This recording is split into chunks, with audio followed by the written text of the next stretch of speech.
aseme neno moja. Karibu. Mheshimiwa Mwenyekiti, Mheshimiwa Makamu Mwenyekiti, pamoja na viongozi wote wa Chadema, ndugu zangu wana Mbeya, leo natambua kuna kazi maalumu ambayo imewaleta viongozi wetu hapa. Kwa hiyo sitaki kutumia muda kuzungumzia hiki ambacho kimefanyika sasa hivi, lakini kwa heshima na taadhima nimshukuru sana mwenyekiti wa chama pamoja na viongozi wake akiwemo naibu katibu mkuu hapa. Mimi naomba radhi kwa sababu kama kuna mkwaruzano ni wa watu wawili, na kama tumekwaruzana tukitaka kurudiana tunaomba msamaha. Mimi niombe msamaha hadharani.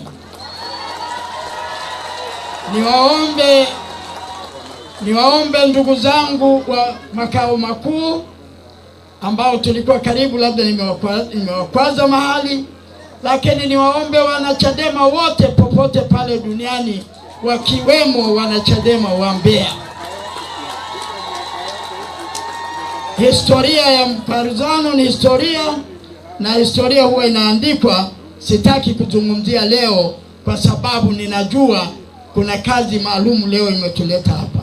Mimi nitoe shukrani na kuahidi ahadi za Chadema, majukumu ya Chadema, ikiwa pamoja na kupambania uhuru wa nchi yetu, ikiwa ni pamoja na no reform no election, yote nitaanza kupambania kuanzia dakika hii ya sasa, kuanzia kwenye jukwaa hili leo.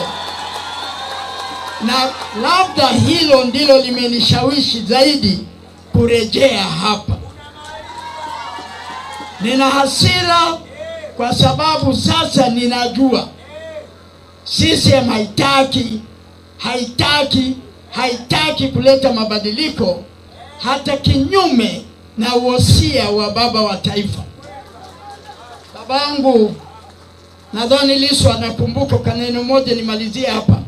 Lissu, unafahamu wosia wa Mwalimu Nyerere wa tarehe 16 kama sikosei, Agosti mwaka 1990, moja ambayo Mwalimu amewaambia, anasema kwamba chama ambacho hakiwasikilizi watakikimbia. Na mimi nadhani leo tumekuja, moja ni kuwaonyesheni kwamba wana CCM hawawasikilizi wa Tanzania. Kilio cha katiba mpya ni cha toka miaka 30 hadi leo, hawataki kufanya. Wamegeuza nchi kuwa mali yao, wamegeuza mali zetu na kuacha wa Tanzania maskini wanachezea rasilimali za taifa hili. Mimi nimerudi na nasema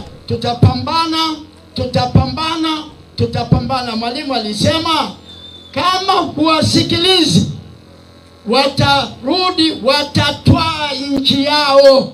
Sio maneno ya Dr. Slaa.